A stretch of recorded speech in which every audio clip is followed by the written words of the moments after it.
All right, since I haven't made a video in forever, and yeah, it's been forever, why not? Let's talk about some shit. Benefit rings. So benefit rings, benefit cycle is a common thing within Socionics. If you're not familiar with it, go ahead and look it up.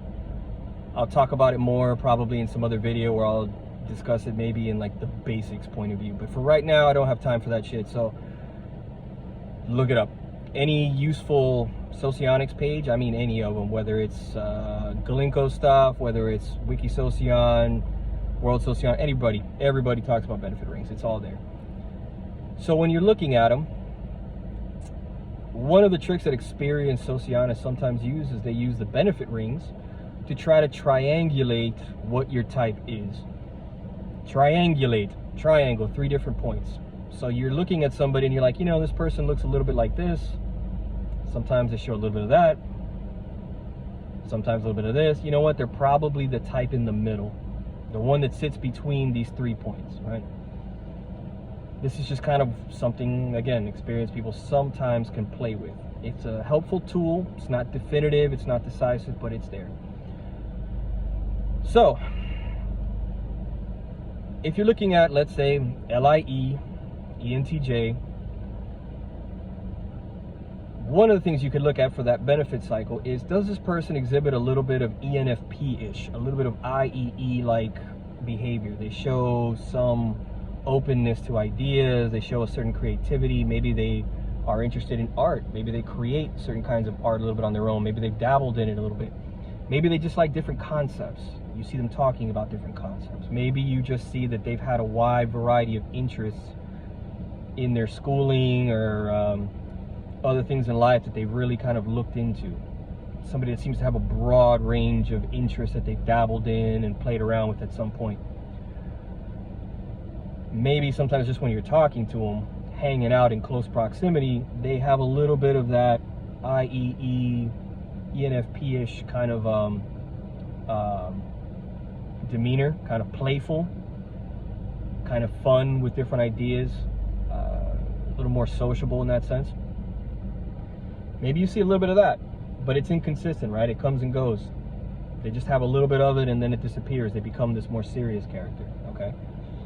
Maybe on the other side of the benefit ring, they look a little SLE-ish, ESTP-like now, right? They show more of that assertiveness, more of that desire to have impact on the world, more of that desire to be a little bit more aggressive and forceful with people, a little bit more confrontational maybe, a little bit more acting in the here and now, being decisive, right? They don't want to sit around brainstorming and discussing this and that, and they're just like, no, let's get to it. Maybe they kind of are quick with people when it comes to like too many theoretical ideas, too much brainstorming, too much of this, and I don't see any practical utility of this. I don't see where this is going. This is not helpful. You know, whatever, let's get to it already. Boom, let's go. Let's get after it. That's the SLE side. Now, if you see somebody exhibiting both of those, you might say, well, it could be an LIE that sits right in the middle. Now, one of the differences of opinion I would have with how this benefit ring should look, I've seen it mentioned that maybe like the LIE should look more like the IEE, the ENFP. And I would say, no. The LIE will probably look more like an IEE when they're younger.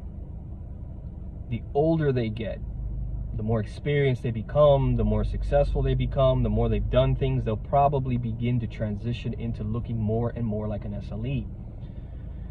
And that's because they're growing into the SE, right? The mobilized function, or what is sometimes for the MBTI crowd, the tertiary child function, whatever you want to call it. They grow into that more, they use it more, they get better at it. And they become less and less interested in all these ideas and all this creativity and all this kind of crap, and start focusing more on what can I actually get done, what is actually going to work and be effective, what can I genuinely implement, let's get after it already. They'll do that more. So the line of growth, the direction of growth, is more in the going towards SLE, not towards IEE. It's not going backwards. Why do I say it that way? Well, let's look at what is an LIE really good at. They're supposed to have 4D TE, and they're supposed to have 4D NE. They're always good at that. They've always been good at that. They basically popped out of the womb already good at those things. So when they're young, they're probably showing you a hell of a lot more of that NE, because it's just there. Whereas the rest of them hasn't really developed as well. As they get older and more experienced and do things, the other things begin to grow. They start taking more pride too and trying to grow that SE, trying to be more impactful and influential. So over time, they start shifting away from that IEE, NE-ish kind of personality and looking more and more like an SLE. But they never fully get there. They don't really become an SLE. They never quite become what an SLE is or get that strong at it, because it's ultimately not who they are. They're an LIE. But they just get better at it. This is, of course, going to be dependent on their actual immediate environment. What did they grow up in? What were they nurtured in? Were they, whatever. When you get the Bill Gates guy and you get certain LIEs like that, you get that guy who really genuinely looks like he has been, oh no. Well, of course that would conk out on me right there, right? You get that guy who looks like a nerd, who looked like he was always a nerd. He never left nerdland, and he kind of didn't need to, because that's where he was successful in, that's where he made all his fortune and everything else, and like, why bother? But you have other LIEs that are going to operate in more conventional environments, other businesses, other areas where they cannot stay just this nerd guy for life. They have to actually kind of improve on certain things. And if they are in environments that require more SE, guess what? They're probably going to grow in that. It'll take a while, and they're probably going to have their moments where they stumble and fall and look terrible and it doesn't work out, but they'll eventually get there. So the nurturing aspect is critical here. We cannot sit there and look at LIEs and just assume, well, an LIE has to be the computer nerd guy. He has to look like the computer nerd guy. He has to be the guy who only ever wanted to be a technology guru. No. You're making the pool of LIEs far, far too limited. You're going to have LIEs that we've already established ones that are in psychology. You're going to have LIEs that are in law. You're going to have LIEs that are in politics, LIEs that are in military, LIEs in entertainment, that are movie directors and things like that. And that's what they decided to go into.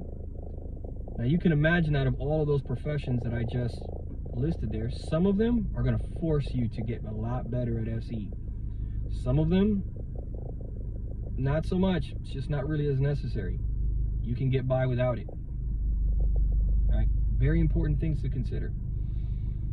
So anyways, just a quick update, throwing that in there and maybe opening up this conversation on benefit rings and cycles. I'm sure Model G people have a different approach, because their entire model is based, really wrapping itself around the benefit rings.